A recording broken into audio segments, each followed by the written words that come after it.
सौगंध मुझे इस मिट्टी की,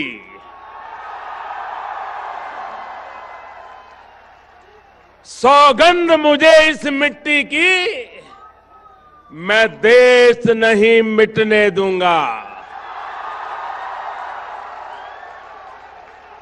मैं देश नहीं रुकने दूंगा। मैं देश नहीं झुकने दूंगा।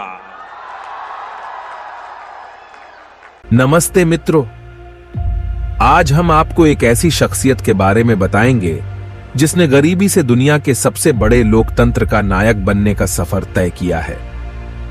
ये कहानी एक ऐसे व्यक्ति की है जिन्होंने भारत का परचम पूरी दुनिया में लहराया है। ये कहानी भारत के सबसे लोकप्रिय प्रधानमंत्री की है। ये कहानी नरेंद्र दामोदर दास मोदी की है।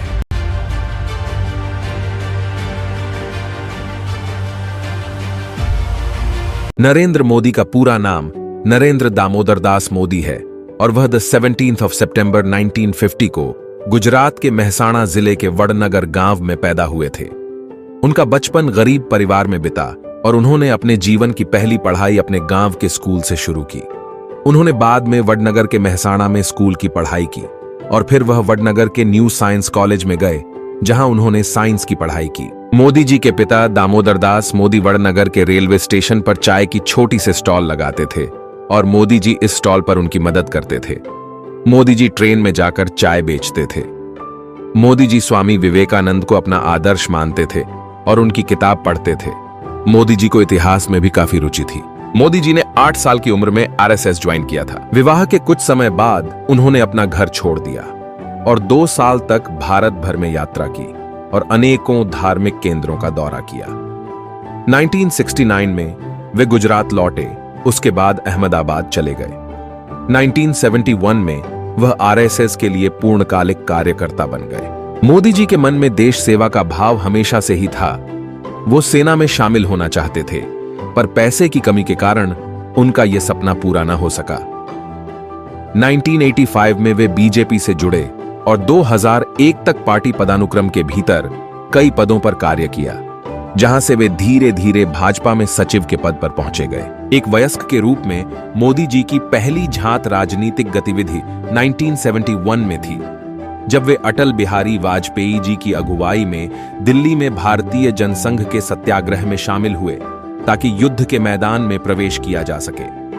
लेकिन इंदिरा गांधी की अगुवाई में केंद्र सरकार ने मुक्तिवाहिनी को खुला समर्थन नहीं दिया और मोदी जी को थोड़े समय के लिए तिहाड़ जेल में डाल दिया गया। उन्होंने शुरुआती जीवन से ही राजनीतिक सक्रियता दिखलाई और भारतीय जनता पार्टी का जनाधार मजबूत करने में प्रमुख भूमिका निभाई। गुजरात में शंकर सिंह वाघेला का जनाधार मजबूत बनाने में नरेंद्र मोदी जी की ही रणनीति थी। अप्रैल 1990 में जब केंद्र में मिली-जुली सरकारों का दौर शुरू हुआ, मोदी जी की मेहनत रंग लाई जब गुजरात में 1995 के विधानसभा चुनावों में भारतीय जनता पार्टी ने अपने बलबूते 2/3 बहुमत प्राप्त कर सरकार बना ली।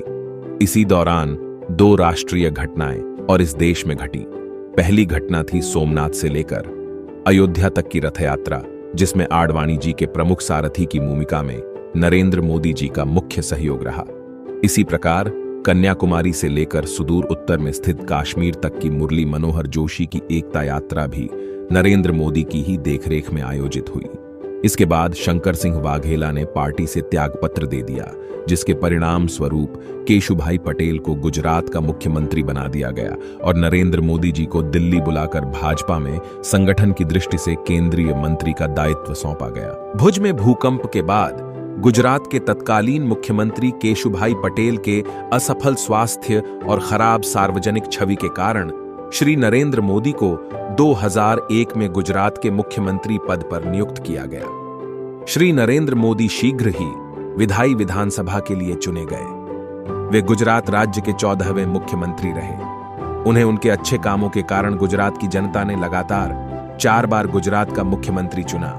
2014 के लोकसभा चुनाव में बीजेपी ने नरेंद्र मोदी को अपना पीएम उम्मीदवार घोषित कर दिया और धीरे धीरे पूरे देश में मोदी नाम की लहर चल गई। उनके नेतृत्व में भारत की प्रमुख विपक्षी पार्टी भारतीय जनता पार्टी ने 2014 का लोकसभा चुनाव लड़ा और 282 सीटें जीतकर अभूतपूर्व सफलता प्राप्त की। एक सांसद के रूप में उन्होंने उत्तर प्रदेश की सांस्कृतिक नगरी वाराणसी एवं अपने गृह राज्य गुजरात के वडोदरा संसदीय क्षेत्र से चुनाव लड़ा और दोनों जगह से जीत दर्ज की। उनके राज्य में भारत का प्रत्यक्ष विदेशी निवेश एवं बुनियादी सुविधाओं पर खर्च तेजी से बढ़ा।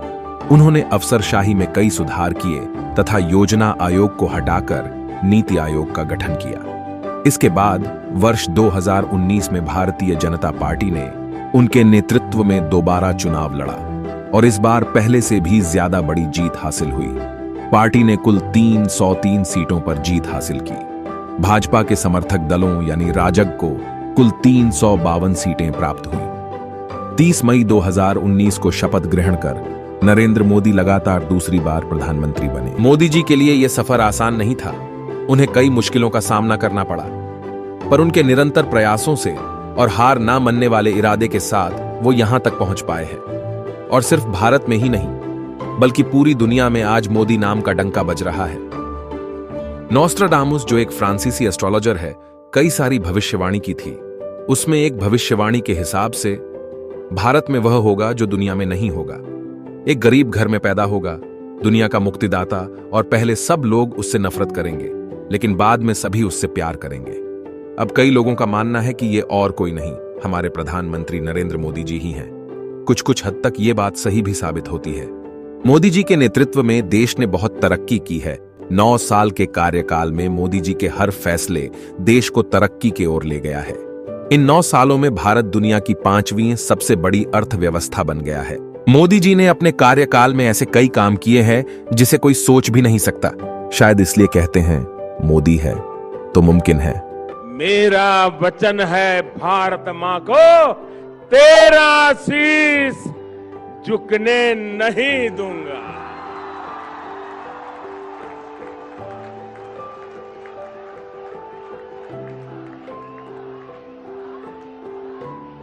सौगंध मुझे इस मिट्टी की,